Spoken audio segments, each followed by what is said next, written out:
இலக்கணங்களை எல்லாம் வகுத்திருக்கிறது.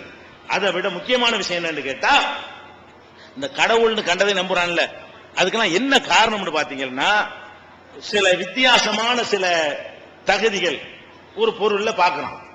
வித்தியாசமான ஒரு தந்திர காட்சியை ஒருத்தன் செய்வான், வித்தியாசமான முறையில் ஒருத்தன் தவம் செய்வான். ஒருத்தன் கடவுளே கடவுளே கடவுளேன்னு சொல்லி என்ன செய்யறது, தியாகம் தவம் பண்ணிக்கிட்டே இருக்கான்.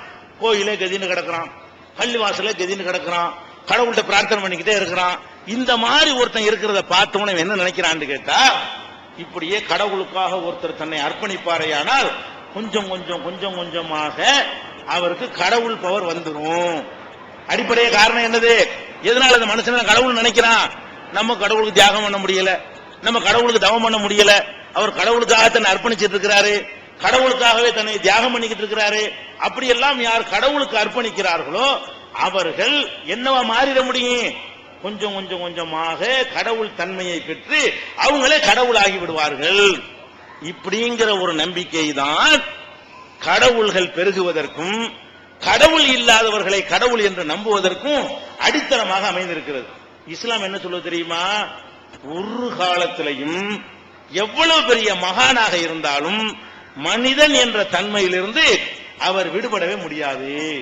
அதுக்கு உரைகளாக நபிமார்களை, இறை தூதர்களை கொண்டு வந்து இஸ்லாம் நிப்பாட்டுகிறது. மகான்கள்ல பெரிய மகான்கள் யாரு, இறை தூதர்கள். முகமது நபியில இருந்து அவர்களுக்கு முந்தி வந்த இறை தூதர்கள் வரைக்கும் எல்லாத்தையும் கொண்டாந்து காட்டி, இந்த பார் இவங்கெல்லாம் மகான்கள், இவங்களெல்லாம் எனக்காக தியாகம் செய்தவர்கள், இவர்கள் எல்லாம் எனக்காக தவம் செய்தவர்கள், ஆனாலும் இவர்கள் கடவுளாக முடியல, கடவுளுடைய ஒரு தன்மையும் அவர்களுக்கு பெற முடியல என்று ஏராளமான சம்பவங்களை கொண்டாடு முன்னாடி நிறுத்தி, இவங்களே கடவுளாகலன்னா வேற ஆள் ஆக முடியுமா என்று கேட்கிறது. இப்ப நபிகள் நாயகம் முகமது நபி எடுத்துக்கிறங்க, உலகத்திலே சிறந்த ஒரு மனிதர் என்று நம்ம நம்புறோம். முஸ்லிம்களை பொறுத்த வரைக்கும் முகமது நபி அவர்கள் தான் உலகத்திலேயே சிறந்த மனிதரே, நல்ல வழிகாட்டி முஸ்லிம்கள் நம்ம நம்புறோம். அந்த முகமது நபி அவர்களுக்கு ஒரு ஆம்பளை பிள்ளை எல்லாம் கொடுத்தான், ஆம்பளை பிள்ளை எல்லாம் கொடுக்கிறான். முதல்ல 4 பொம்பளை பிள்ளையை கொடுத்து ஆம்பளை பிள்ளை இல்லாம இருந்து கடைசியா ஒரு ஆம்பளை பிள்ளையை கொடுக்கிறான். ஒரு ஆம்பளை பிள்ளை இல்லாத ஒரு ஆளுக்கு ஆம்பளை பிள்ளை கிடைச்சா எவ்வளவு சந்தோஷமா இருக்கு, எவ்வளவு மகிழ்ச்சியா இருக்கும்.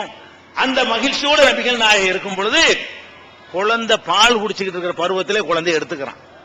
இதுல என்ன மெசேஜ் எல்லாம் வைக்கிறான் நமக்கு, முகமது நபி அல்லாஹ் இல்ல, முகமது நபி கடவுளாக முடியல, அவருக்கு ஒரு ஆம்பளை பிள்ளை நான் கொடுத்த மாதிரி கொடுப்பேன், எடுத்த மாதிரி எடுத்துருவேன், அது அவருக்கு தடுக்க முடியாது, அவருக்கு ஒரு நிரந்தரமாக ஒரு குழந்தை அவருக்கு உண்டாக்கி கொள்ள முடியாது. கண்ணீர் விட்டு அழுறாங்க. அல்லாஹ் ததுமோ, கண்கள் ரத்த கண்ணீர் வடிக்கின்றன. உல் கல்பு யஹ்சுனு, உள்ளம் வேதனைப்படுகிறது. ஓ இன்னாலி ஃபிராக்கிக்க யா இப்ராஹிம் லமஹ்சூனூன், இப்ராஹிமே, இப்ராஹிம் மகனுக்கு பேரு, உன்னுடைய பிரிவுக்கு நான் ரொம்ப வருத்தப்படுறேன், கவலை, என்னால் ஒண்ணும் முடியாது, எனக்கு என்ன செய்ய முடியும், நான் மனுஷன் தானே.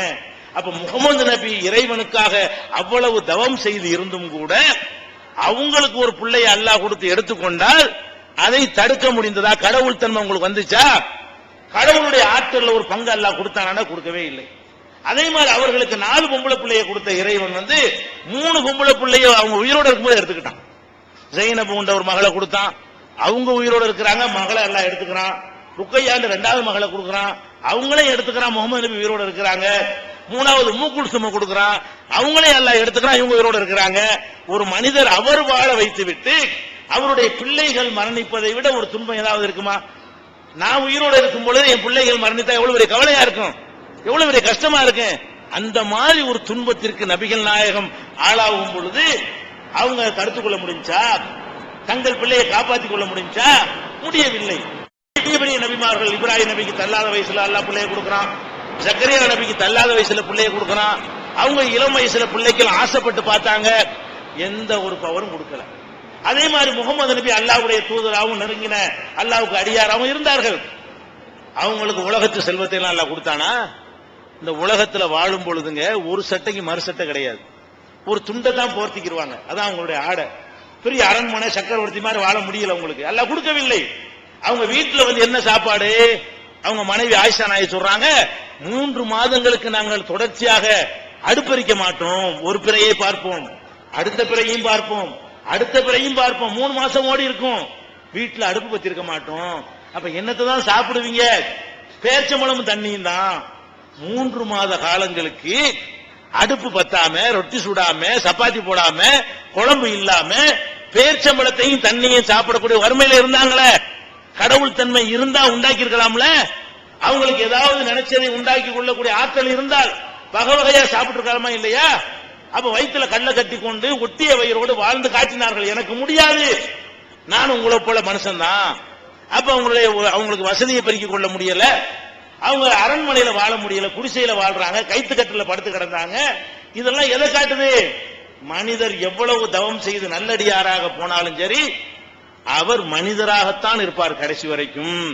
மனித தன்மைக்கு ஆகாயத்தில் பறந்துட முடியாது, கோட்டை கட்டிட முடியாது, புள்ளை இல்லாதவங்களுக்கு எல்லாம் புள்ளைய கொடுத்துட முடியாது, ஏழையா இருக்கிறவங்க எல்லாம் செல்வந்தரா ஆக்கிட முடியாது. அவங்க அல்லாஹ் எதை தீர்மானித்திருக்கிறானோ அதுதான் நடக்கும் என்று வாழ்நாள் கூட காட்டினாங்களா இல்லையா? எத்தனையோ நபிமார்கள், இறை தூதர்கள் அல்லாஹ்வுக்காக அவ்வளவு தவம் செய்தும் கூட எதிரிகளால் கொல்லப்பட்டிருக்கிறாங்க. கொல்லப்படுறத ஒரு தோல்வி என்ன இருக்கிறது?